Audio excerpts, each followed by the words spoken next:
everybody got their twist on it, man. They did that with my name too. Now they got Shaniqua and stuff. Anyway, hey, we're live now. Say, hey, my name's Sean, Federal Prison Talk. Guys, thanks for tuning in. Got a guest here. You guys watch the show, and you always hear about these guys getting sentenced. Uh-oh. I got an echo on my TV. I got to turn it off. But anyways, this is Terrill. Terrill, say hello. I'm going to turn off my TV so the echo. And tell them how much time you got, Terrill. Be right back. Hey, everybody. I'm Terrill. I was on house arrest for 3 years. Sentencing day, the judge sentenced me to 3 years probation. And everybody's either going, how do I get that? Or it must have been a parking ticket. I mean, can you, before we even go, is there anything you don't want me to talk about? I know we're on air, but like, don't mention family. You good? Let it roll. This is information for everybody else. So I'm an open book right now. So I know the first question people are asking, you got probation. What was his charges? My charges was conspiracy to distribute 5 kilos of cocaine and 16 pounds of marijuana. And that conspiracy thing, they don't even have to have the evidence, huh? Right? I wasn't the charges that I got. I was never even involved in none of the drugs, and I was actually a money carrier. That is what I got caught with. I got caught with money at an airport.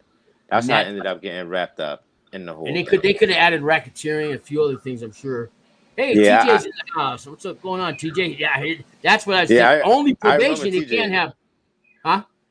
I remember TJ. I've been watching TJ on here for a minute. Yeah. Was he the one with the airport or the airplane or something like that? Yeah, the airplane. He had a fight with the air. They don't call them stewardesses. What's the right flight attendant? Okay, yeah. I do remember. Yeah. And TJ. What's up, TJ?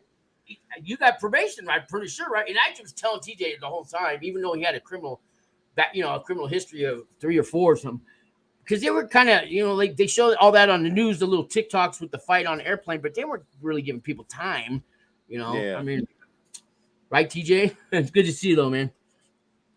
Yeah. So now we got 2 people that got probation, guys. So it's possible, but I want to get to.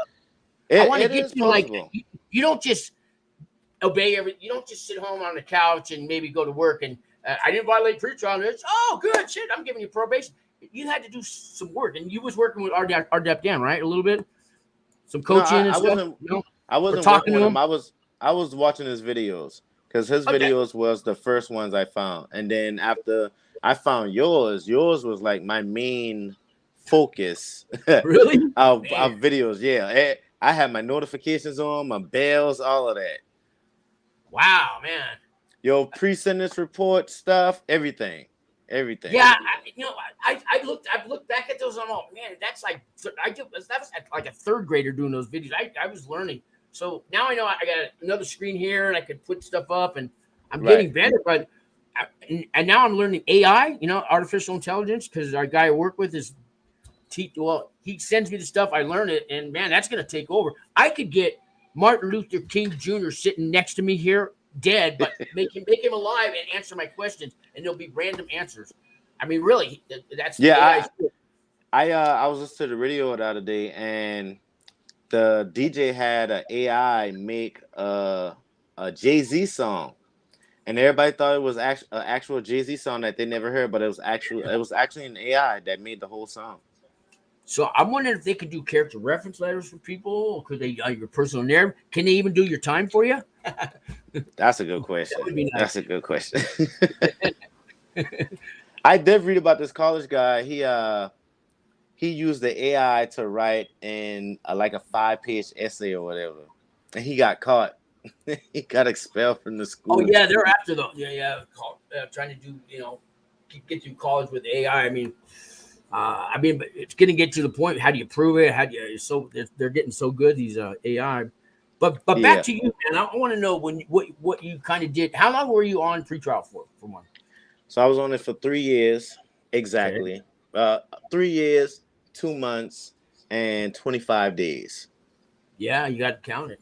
So did you go? Yeah. Did you go through when you first get? So did you get indicted or arrested or a target letter? Your house get raided? How did it all first start out? All right. Take me back. Let's see. So I wasn't home. I think I was at work or something, and I got a call from my landlord saying that I had some DEA agents looking for me. And I was like, I was confused because I already been the situation that I got caught up in. I was already away from that situation 9 months. It's been 9 months since I So it's left that it was a situation. state charge maybe, and they dropped it, and then what later on the feds picked it up or something like that. No. I guess they just waited. They started getting everybody early, and I was like, think I was the fifth to the last person who they came and got.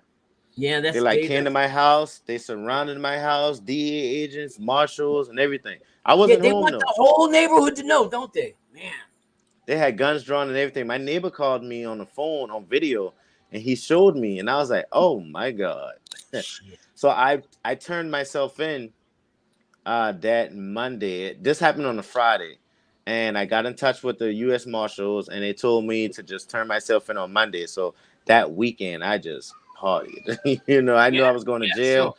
I didn't I know bet. how long I was going to be in there, and Hell I just yeah. partied. And Monday, I turned myself in. How many times are you peeking out the window and it must have messed up? You didn't enjoy the party, right? You kept thinking they're coming to get you, or no? No, because I talked to the marshals, and he told me that I told him that I'm trying to turn myself in. I You went to did City that. Hall, I went to the county jail, and nobody had a warrant for me, so I was confused.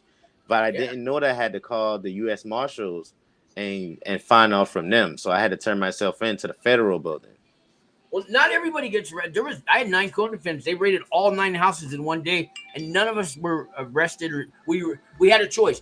I could leave, but I got to leave my car keys and my phone and wallet with them. And they said you come back when we're done, maybe 8 hours, or you stay here and we still hold your phone and stuff. They just kept me like a hostage in my garage, but they said they're not going to arrest me. So not everybody gets arrested. I don't know the charge. They don't have enough evidence yet. But in your case, you had to turn yourself in, huh? Yeah, I had to turn myself in. And, I figured that was the best bet for me. I told him I was not running. I wasn't trying to hide. I'm trying to turn myself in all weekend. And he just was like, just come to court on Monday. And that's how that went. I was in jail Now, for three days before I got out. did you have to put up money for a bond? Because I just had to sign for mine. I didn't have to put up any money, nothing. I just signed, Yeah. and they put that ankle bracelet on my leg, and that was all she wrote. Wow. See, I didn't even get the ankle bracelet, man. I don't know. It was in Oakland, huh? I want to say you lucky, but honestly, me having that ankle bracelet on, it changed me a whole lot. It did a lot for me. It did some good for me. I wish I didn't get in that situation, but I do not regret being on house arrest for those 3 years. It made me a better person. Not even gonna lie. Man. I already kind of, we've talked before. You came on. I haven't met you face to face, but we talked on the phone. You came on live, and when you got the probation, and TJ here too. So, I mean, that's two. And there's another girl that came on my show last. She got probation too. Didn't expect it. And guys, and this is without 501k. Everybody's, right? People can get probation, man. Huh? Yeah, all I had was a safety valve. Yeah. By the time they wanted to try and give me a what was it, 501k, everybody had non-plead, and there was no information that I could give them that they didn't already know. So I literally just told them everything that I was involved in. And most people on the nonviolent thing, most people get that because if you tell on yourself, they still seal it, Then they try to twist. Then they try to interrogate you and get you to name other people or say something about another person. Like, they're really sneaky. You got to have a lawyer with you when you do the acceptance of responsibility. I went through that. I had people writing statements on me. They brought me in for an interview one last time. I didn't accept no plea deals yet or anything. They brought me in one last time, and they told me, they was like, listen, we got somebody that wrote a statement, said you knew this and that. Is either you tell us you've been a part of this or no deal and we take it to trial. I was like, listen, I knew I was doing this. I was doing that. Yep. let me get my shit. Yeah, you gotta be careful, guys. I mean, everybody should do it, but have a smart lawyer. Tell your lawyer, you know, I don't care how brilliant and intelligent you think you are, the brain master, and nobody's gonna, you know, get over. There's like five, six, seven of them. There's one of you and your lawyer, and they do this all the time. This is your first time with the, you know, all the masterminds at the table, man. Nobody's that good, man. So you gotta. They had Listen, to stop us a couple times. You know, my lawyer. They went outside. My lawyer said, "What are you doing?" I said, "Well, they're asking me about Joe and David." I said, "I'm only here to talk about me." But you know Joe and David. I know that, but that's not. I'm here to only talk about me. And you know, they almost were gonna just say, you know, forget this, man. This guy's he's not helping. You know, I'll anything you want about me. Other names, blah blah blah. You know, and they didn't like that. See, I went through 2 lawyers. The first lawyer I had was a young guy. Yeah. And he was trying to get the plea deal, and his plea deal was 10 years. And I was like, there's no way I'm about to just settle up for that 10 years. No, you know. And I got rid of him, and I got a new lawyer, better lawyer, older guy who had much experience. Got it? No, didn't pay for one. It was a court-appointed lawyer. Good, because you know my feeling on that. Yeah, don't had his own lawyer's office and everything. It was about an hour and a half drive, but I was willing to take it because he took the time to get to know me, get to know my story, my family, and everything. You know, so he made me feel comfortable. Thank you, TJ. Sorry about that. He put up a green. But yeah, he was real good. He took the time to get to know me, make me feel comfortable, and he wasn't all about plea deal. You know, he wanted to know the facts. He wanted to get everything straight. And he actually got most of the 5 kilos. I had way more than 5 kilos. I had they tried to charge me with like 40 something kilograms of cocaine. But he found some information out that they was trying to put extra weight on me, and he got it thrown out. So that's how I ended up with the 5 kilos. I got the charts here to see how much time that is here. Somewhere here. Because I evaluate people now, you know, classification evaluation to find out where you're going to go. And I have yet to find a lawyer that's done it for their clients. Oh, you're probably going to camp, you're going to media, but nobody, there's a whole my lawyer, he mentioned nothing about that. Nothing about it. I found out all of this stuff from you. The pre-sentence report, the point system, all of that. I found all that out from you.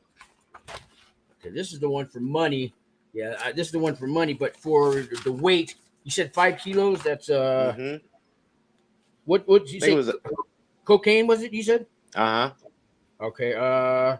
So they got 2 types. They got cocaine and they got cocaine-based crack. But this is an older one. It wasn't the base crack. Trump got rid of that. Yeah. Here, you know, I got powder cocaine. I get 2 years. You got the same amount, but it's crack, and you get 20 years. Yeah, that wasn't fair. Yeah. That was the First Step Act, right? Yeah, that was the big part of it. All this little the credits and all that was just kind of little bonus things. But a lot of people got out because they got sentenced to 25 years for, you know, 2 ounces of crack, right? And that should have been, 5-year sentence. Well, they've been in they're out. Let them go now, today, man. They let hell of people out, man.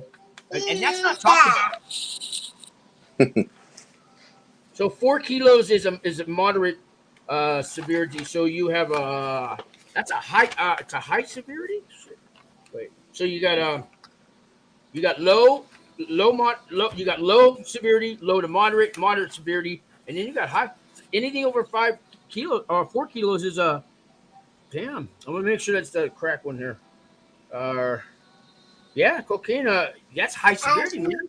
That's well, on the classification level, you would have never went to a camp according. Well, you could have, but it gives you like 6 points. And so what they did was less to go to a camp.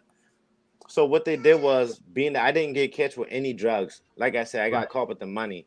They put the money into drug weight. That's how I ended up getting the 5 kilos of cocaine. The amount of money that I had ended up being around 5 kilos of cocaine.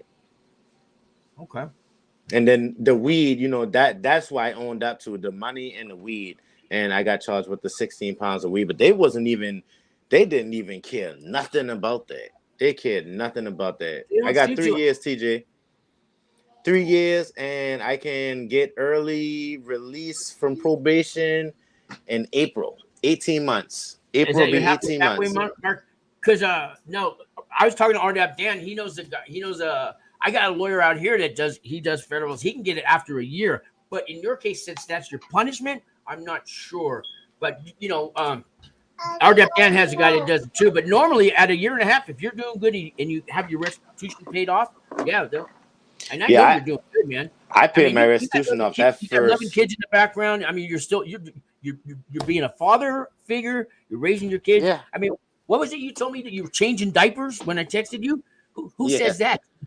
This is my son right here. Oh, Say hey, hi. how you doing? What's his name? His name's Jediah, but we call him Squish. Squish. Yeah, he's all fat and squishy. All right, man. All right. Wow. That's yeah, great, but 3 years, and I can get early. I can get early release in April. Yeah, April. And do you have a restitution? Yeah, I paid it already. It was just $100. Oh, well, that's the fee for the filing at the courthouse or something. It's not really. Oh, well, yeah, that's all I had. I didn't have no big restitution or anything. They could have charged you for that money, maybe. Sometimes they do. I didn't claim it. I'm glad. Good. I'm glad you didn't. I'm glad you did because they probably. They tried too. They could find a victim, probably. It's like, hey, they gave me a receipt and everything for the money. It's like, hey, if you want to come back and get it, you can come back and get it. You just got to prove that it's actually yours. I was like, listen, I don't know nothing about that money. I don't know nothing about that. Yeah. I mean, now you're. I know. Huh? So let them keep. Most of it's buried. No, just kidding. Mm-hmm.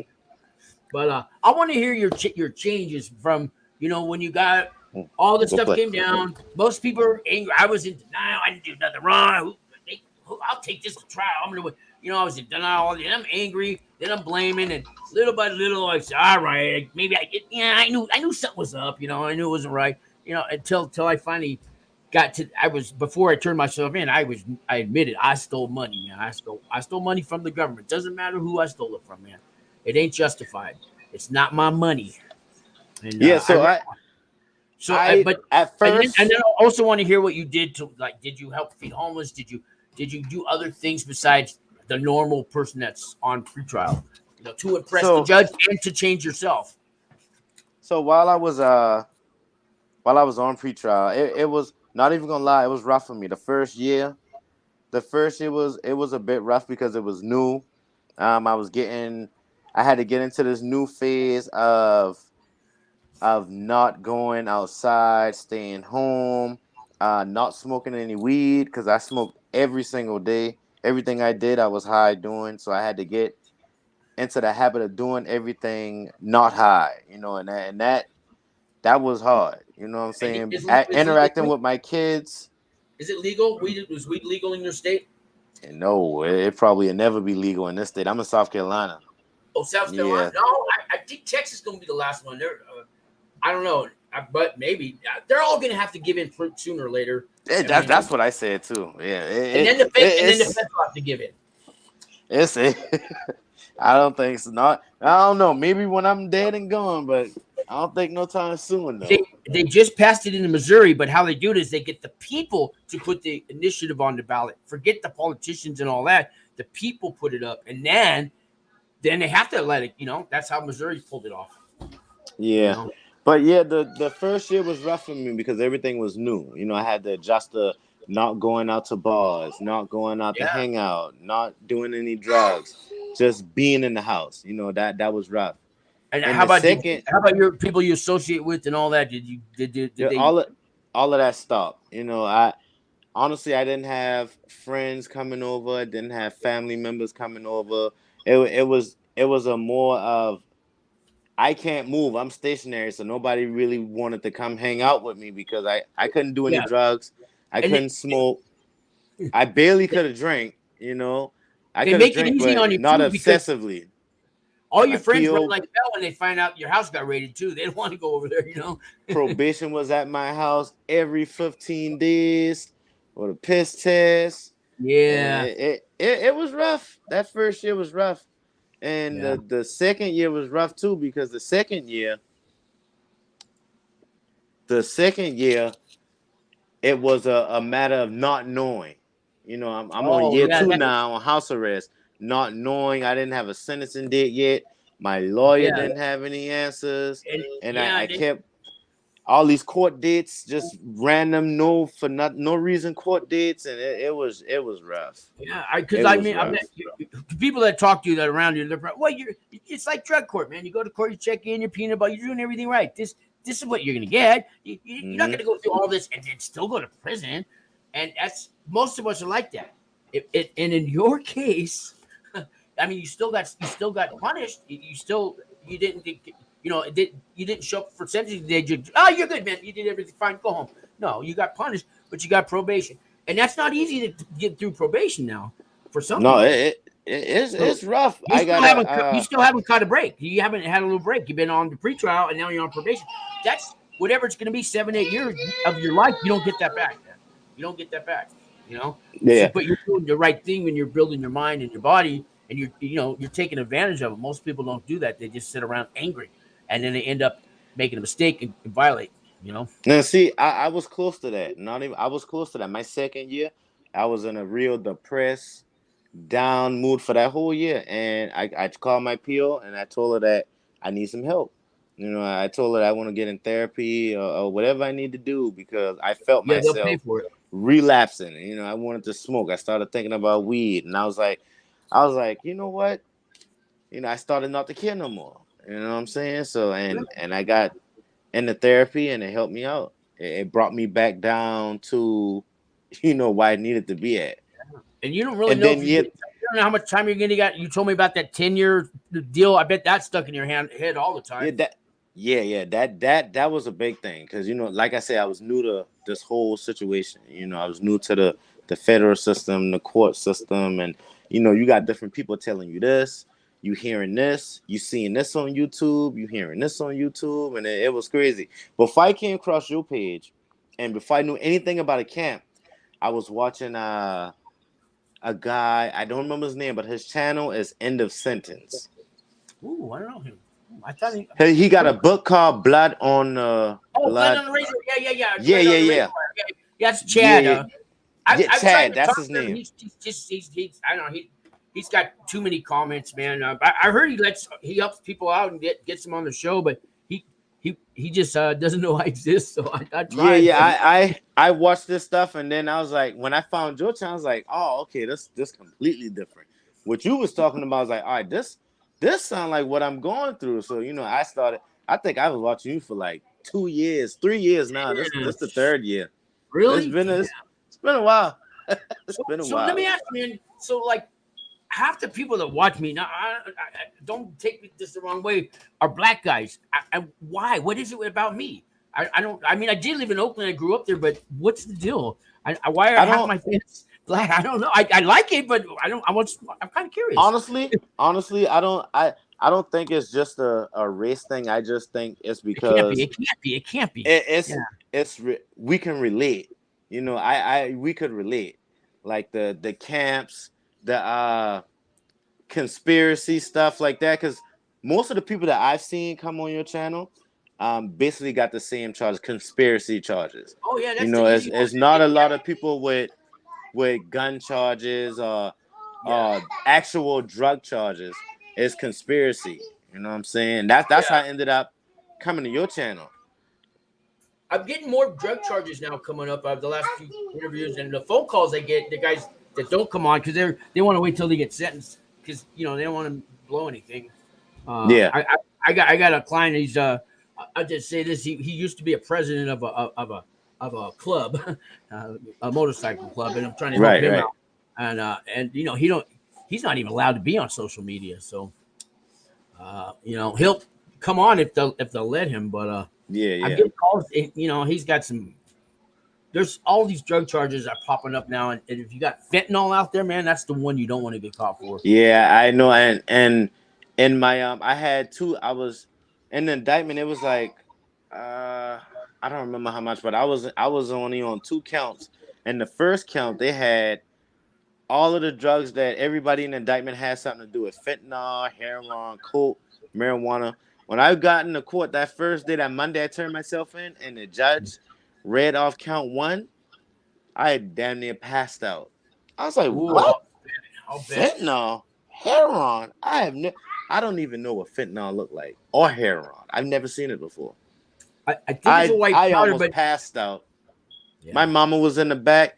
I let them turn up my mama. She just had the look of disappointment on her face. I was like, oh my God.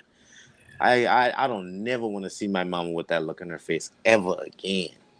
Ever. The disappointment of her son.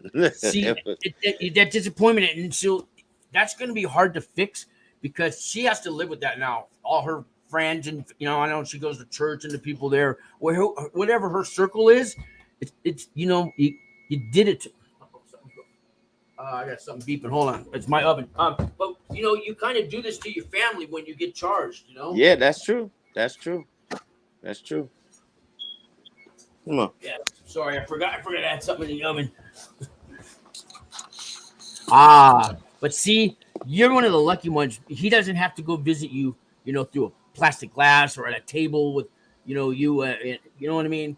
Yeah, And see, roll me and my wife, we talked about that, and I told her that I didn't want the kids to come see me in there. I would have rather just waited until I got out, and I would have dealt with whatever situation I dealt with when I got out. But I did not want my kids at all to see me there, because our plan was to tell them that I went off to work. Our daddy got to go work far away for a few years, but I will be back. Yeah. That was the plan. You got a government job. It's going to pay 12 cents an hour, and it's far away, and it's a high security job, so they got to keep you safe because, right? Some people tell their kids that, but kids are smarter than we think. Even this young one here, I bet you he can build a website at his age, right? He's pretty smart. He's pretty smart.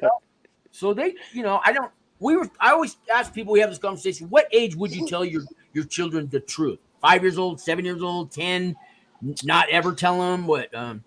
I got it right now. I got a 7-year-old. I probably tell her right now, because she's at that age where she's starting to understand a whole lot of stuff about life and things that's going on. I just had to have a talk with her about, between me and her mama, because they're in Iowa right now for the summer with their mama. They live with me, but they with her for the summer in Iowa. So I had to explain to her, the difference, and she understood it. She got the gist of it. So it'd probably be about this age right here, 7 years old. Well, I was gonna. I know I got sidetracked when my little oven beeper went off, but when your family hurts because of what you did, I know your punishment is probation, but it's still you're a felon now. All that the house, all the 10, how many ever agencies came to raid your house, they're never going to forget that, right? It came. Taking this time to work on yourself, like you had your whole life to be the the best man you possibly can, and most people don't do it. But then when you get sentenced, or you go to prison, or you're on pretrial, once you get past all the anger stuff, you can start to change on the inside, and that's what's going to bring your family back to you. You know what I mean? And that's something money can't buy. That's something a lawyer can't do. That's something that's a good decision and a good choice and a good way to go with your life. A lot of people, I met them in prison, man, they're not going to change at all. I mean, they come out buffed or something, and they read some books. They're a little bit smarter now. They know how to they know how to change the 4 to a 3 without getting caught. Or whatever. Yeah. They got a better meth recipe or something. But so but that's not evolving, man. We need to evolve, and I know just by talking to you from a year ago and here now, and I'm still evolving.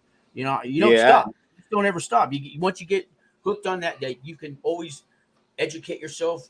And wisdom can come at any age. It's like before all of this happened, like I love to go out, go to the bars.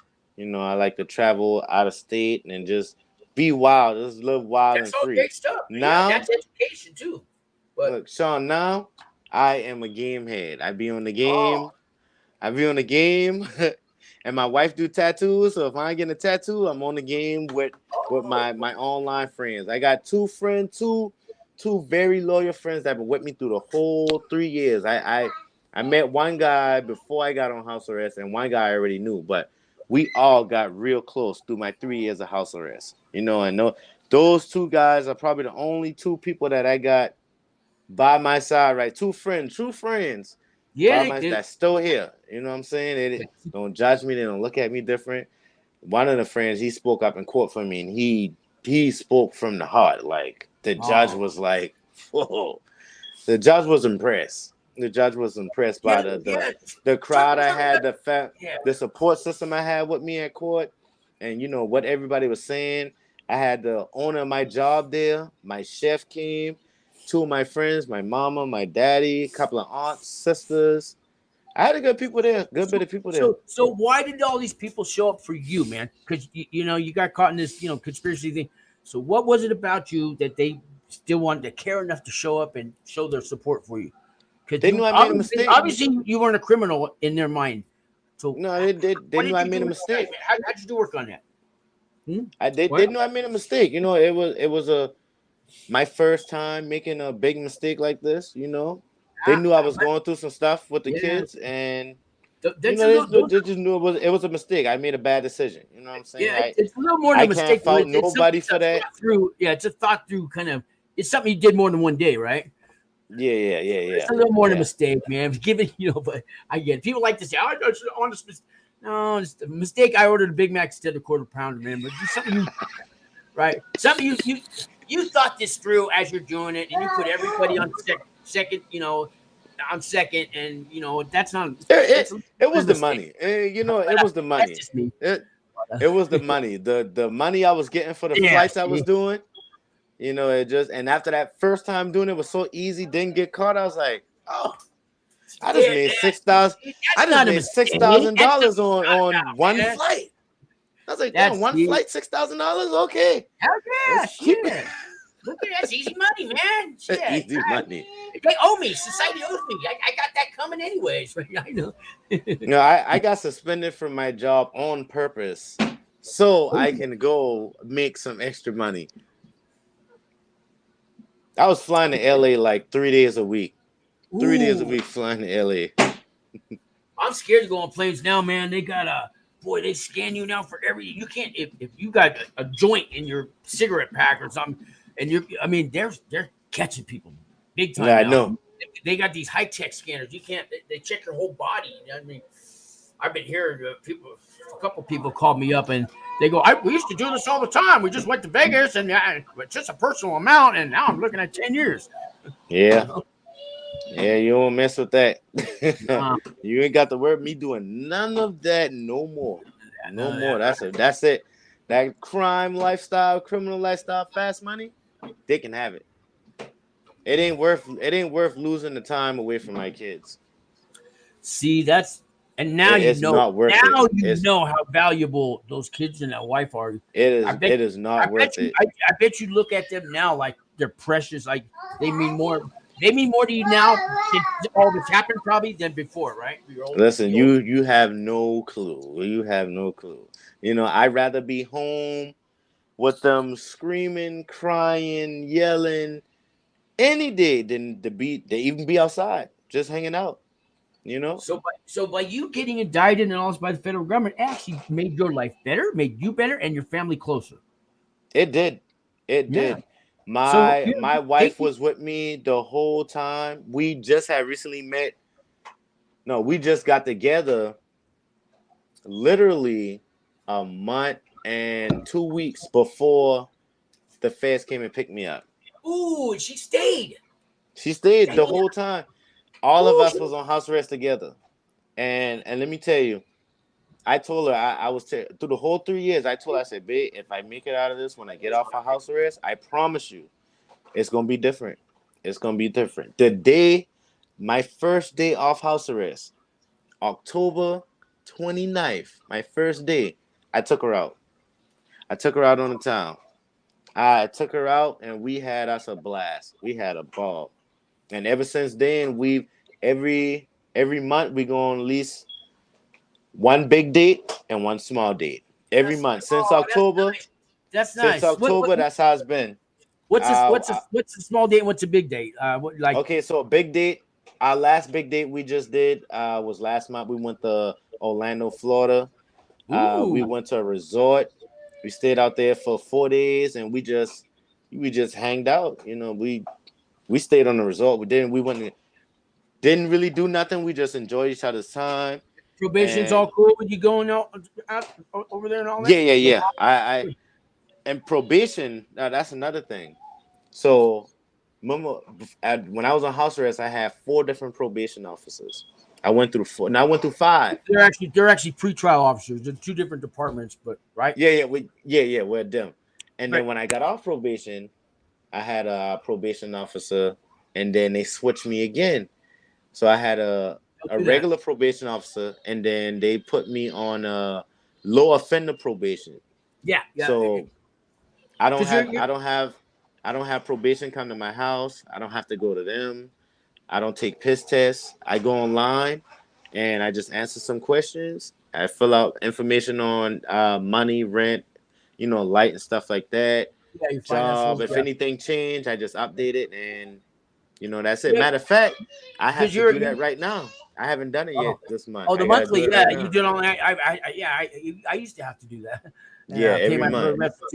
Yeah, they were a little stricter with me. They drug tested me till the end, but only once a month. I transferred out to New Mexico from San Francisco in the middle of all this. So, but probation? They were fine with it. I got this job offer. I work for Wings for Life. So we're helping the family. Like, let's say you went to prison, your wife and your kids are at home. Is there anybody who helps them? Yeah, Wings for Life does. And then we help you when you get out too. So, so we're doing that. Because I tried asking them if I would be able to transfer from, here while I'm on probation from here. Because we was planning on moving to Indiana. That's where my wife is from. We was gonna move there for a few years, and he said he don't know if it'd be a problem, but I would have to go through a process and all of this. But I was like, I went through the process, and they make it sound like a big deal. It's just they don't want to do the extra paperwork. But I called New Mexico probation, and I was good because I didn't have any red flags or nothing. I'm just I'm just an old dude that from 50s got there's no worries about me. And the place I'm working for is very reputable here. Probation already knew the lady that was sending me over here. So yeah, it was easy. It was easy. But I was glad to get rid of that guy I had in San Jose, California. Man, he'd show up at 3 a.m. I was in a sober house. He'd show up 3 a.m. with his cup, banging on the door, wake the whole house up. And I just tested yesterday. And he was, well, I'm going away for a week in case I got to do it now. Whatever his excuse was, right? He told me later he had all gangbangers and he don't know why I got put on his case. He said because I moved from Oakland to across the bay, and he goes, it was the luck of the draw. He goes, you shouldn't have had me for probation. He goes, but that's how I'm on. I'm tough on everybody. I treat everybody the same until I earn your trust. Right. But 3 a.m, man, more than once. Yeah, that's extreme right there. That's extreme. And I was already on. I had been on it for like 2 years. It's like I went through that with the house arrest box. It used to malfunction, and it make it seem like I'm like out the house at like 4 a.m. and stuff like that. And they would call me and they want to FaceTime. They want me to get up, show them the box, show them the monitor on my leg, and I'm telling them I'm in bed naked. You know what I'm saying? Like, I was like, all right, you want to see? Okay, I'm not putting on no clothes now. You calling me at 5 a.m. when I'm still in bed. So I'm like, I got the camera like, I'm here. And yeah. But yeah, it was a process, man. It was a process. So, what did you do? Did you do any like AA, NA stuff to, because you had to stop the marijuana and alcohol? Not that you had a problem with it, but you had to stop it. Did you get any other help for that? Maybe to help the case, to show the judge? I was in I don't know if it was a drug class or whatever it was, but it was a drug center. I would go there once every Monday, I think. And sounds like outpatient program or something, maybe. Yeah, I think outpatient program. I go there and talk to this lady, and I take a piss test, and I talk to her, and she, just ask me questions. How you feel? Do you have any thoughts of smoking and stuff like that? Of course, I told her no. But I thought that first year, I thought about smoking all the time. But I know you tell them that now they're gonna be like, because they have to report kind of things like that. If they think you're going to be a danger to yourself or someone else, they have to report it. If you talk about some dead bodies that you bury, they got to report that. It's not all total confidentiality. The HIPAA laws and all that they have. Yeah, you say he's on the fence about he's on the bridge of getting high. They'll report it, man. To watch you. Yeah, but It's when I did fair, get to that bridge though, I requested for the help because I didn't want to. Yeah, I didn't want to sit in jail until my sentencing date. That would have been a long time. You won't get credit. You won't get credit for that jail time if you violate your probation. You won't get credit. Now, had you get indicted and take you to jail that day until you sentence, you get that credit. But if you're out on a bond, man, you violate it, you go back. That's no, and the judge is harder on you too. See, he probably part of the reason you got your probation was because you did really good on pretrial, and they could take that into consideration as time served. They can't say it's time served, but they consider it. That's exactly what happened. And the lawyer, not my lawyer, but the DA or whoever the other people been, they still been trying to give me 5 years. And the judge was like, I am not about to send this guy who been on house arrest for 3 years, which is way too long. He been on house arrest for 3 years. He passed every drug test. He's passed all of everything that we sent towards him that he passed. I'm not going to send him to jail for another 5 years. He clearly, you can see he's trying to change his life. He has changed. He got the support group behind him. Hear that out there? He got the support group behind him. The judge said he been on house arrest for 3 years. He has not violated not one time. He hasn't given anybody any problems. Probation talks good about him, his lawyer, his family, and y'all still want to give him 5 years? The judge's exact words were, "That's ridiculous. I'm not going to do that. That's ridiculous. I'm not going to do it." Told him to sit down. I hear the prosecution did the same thing kind of to me because I got 51 months. They go, no, you can give him 8 years. You're not giving him that. And the judge, the judge said, did you just tell me, it was a lady, did you just tell me what I can and can't do? Ooh. Yeah, it was a time ago when the judge said that, my whole family, everybody started clapping and stuff.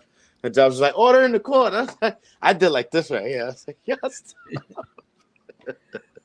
So, how many people did you have speak for you, and how long did they speak each? And did you talk to them about what they were going to say ahead of time, or any? No. I went in there because I matter of fact, I talked to you a day before I went. I think I talked to you a day before I went to court, and you was telling me about the reference letters. And my letter, what's it called? The personal narrative letter thing? The personal narrative letter. And that night I talked to you. I sat down at my table with a paper, and I couldn't put nothing down. I didn't know what to say. So I was like, you know what? I'm just going there and speak from the heart. See, that's what I always say. Now, I mean, and when if you got to hold the letter, don't read it. Man. I was not prepared for the judge. His first act in the court was for me to speak. I wasn't prepared. Yeah. I was not prepared for that.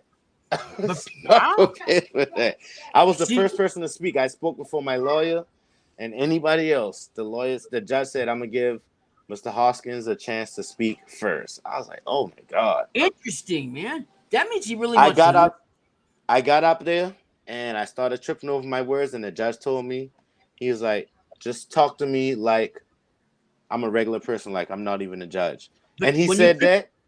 Yeah. He said that, and we just had a whole conversation in the courtroom about everything. Do you remember anything? Can you remember a sentence you told him or anything?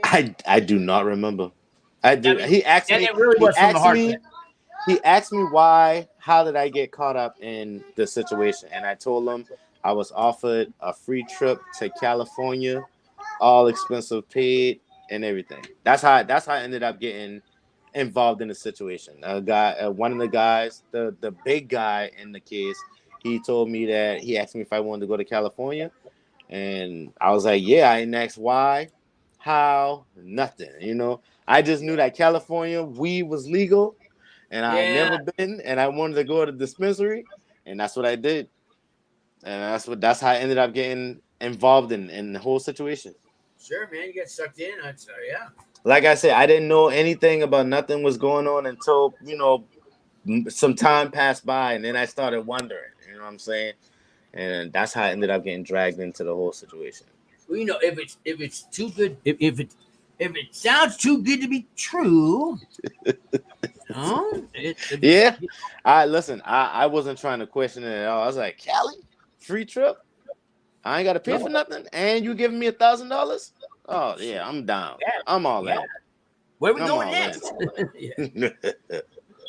Yeah. So when the character reference letters, when I talked to you back then, so I kind of learned more. Now it's don't write more than 5 letters. RDAP Dan says 3, I say 5, but these I got a guy that I work with at Wings now. I got 4 people that I did time with.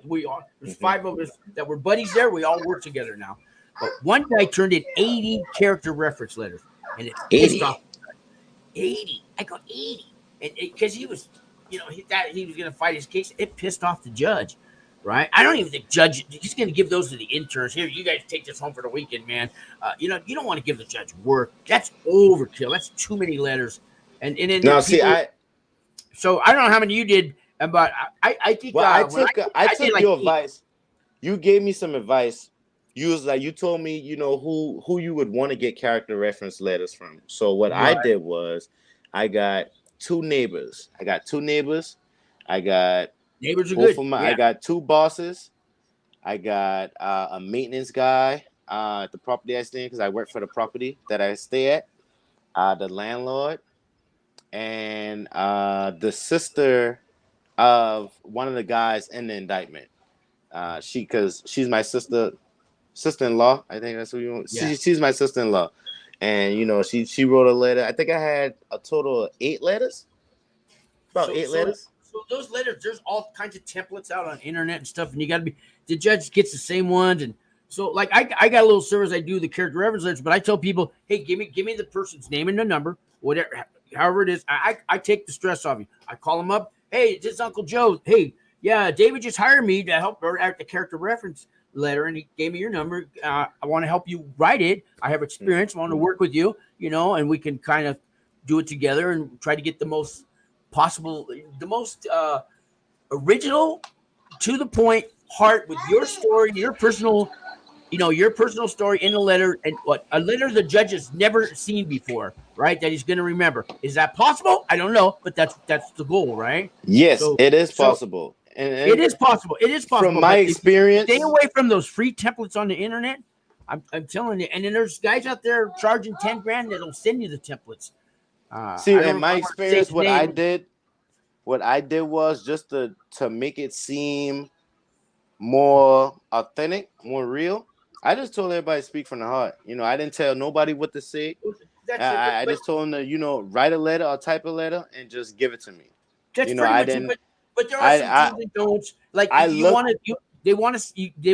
have to know that you did the crime, right? They should be aware. And the letter should say that, yeah, I know he robbed the bank, and I can't even believe I'm doing this for him with the letter. But he's worked hard to change himself. I'm seeing a little hope, so I'm going to write the letter. That kind of thing, Yeah, see, because we had spoke about that because we was talking about the character reference letters, and I was telling you about my neighbor.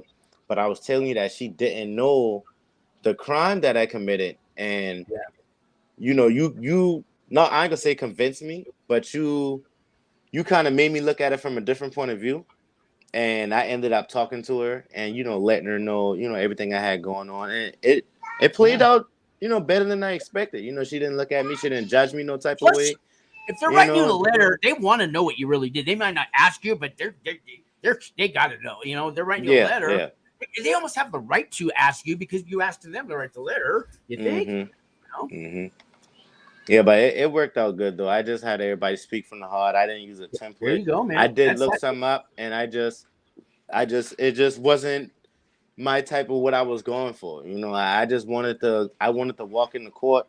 The one thing I told everybody: don't make up nothing, don't lie about nothing, just speak from the heart. That's what I told everybody. And it played out. The the judge was impressed. You know, he was thrown back, and it worked out. He put it on It sure record did work that out for you.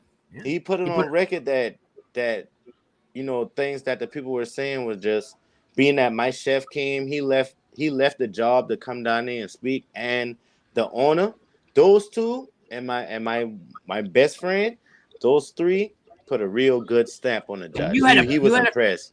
See, how many people out there, guys, you got your best friends and your buddies all showing up at court, right? But I had 3 show up for me. They're still in my life.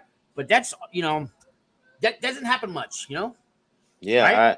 Yeah. Most people, they showed up. Your boys ain't there. They ain't putting money on your books. They ain't visiting you. But sometimes you do get a loyal friend that shows up, and that's your friend for life. They were some loyal friends. They showed up and they spoke for me. They spoke on my behalf, and it all worked out. You know, we good friends to this day. You know, I got the guy I'm talking about you guys now. So much closer, yeah.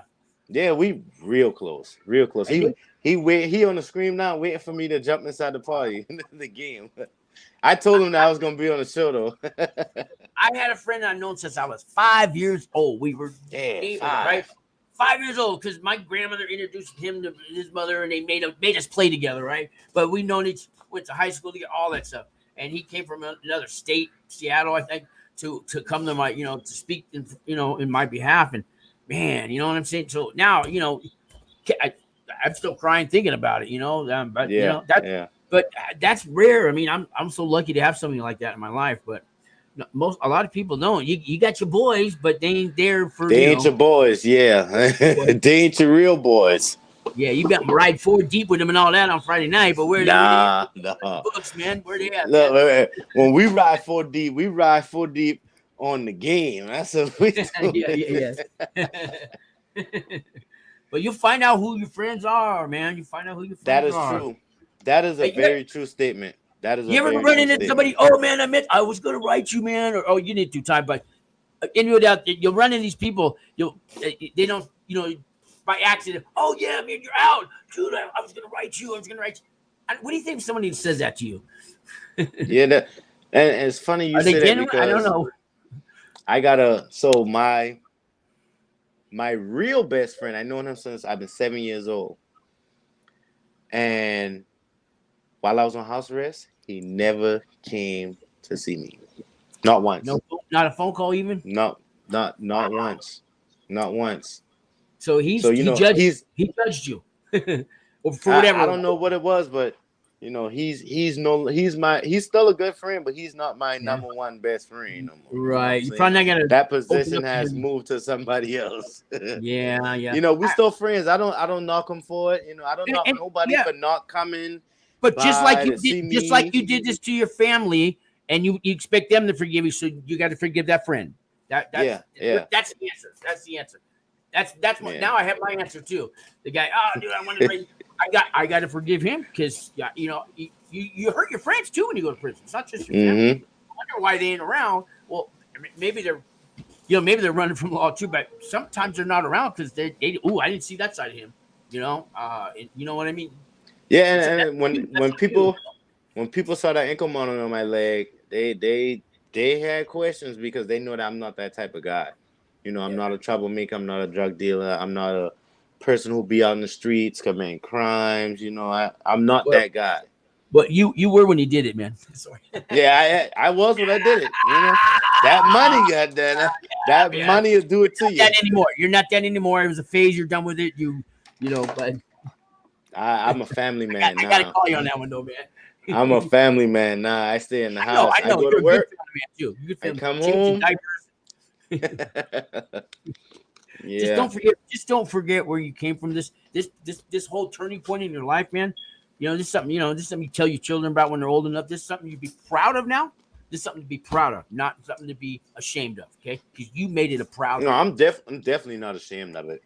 Yeah, I don't know. And me and my wife have job interviews. Yeah, we've gotten closer because of it, and just we on a whole different level in our relationship right now. Yeah, you know, we've never been this close in our relationship. Like I said, you know, those 3 years was hard. You know, I couldn't take her on no dates, couldn't go take her out nowhere, couldn't take her to bars, Can do nothing. The Valentine's Day, yo, we did at home Valentine's Day. You know, I did backyard with a little candlelight dinner in the back. Yeah. You know, and set it all up and stuff like that. Couldn't take the kids trick or treating. Ooh, yeah. None of that. My kids would ask me all the time, "Daddy, can you take us to the park? Daddy, can you take us to Chuck E. Cheese?" I can't tell them no because you know I don't want to tell them no, but I can't tell them the reason why I can't take them. So it was always a no. For 3 years, it was a no. No, can't. I'm sorry. No. So And you know, and that's what's harder.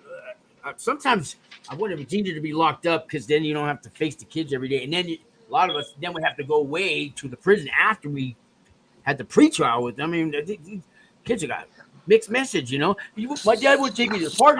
Now he's going away for 3 years. What, you know? I mean, God, it's hard on the family, man. You know. yeah.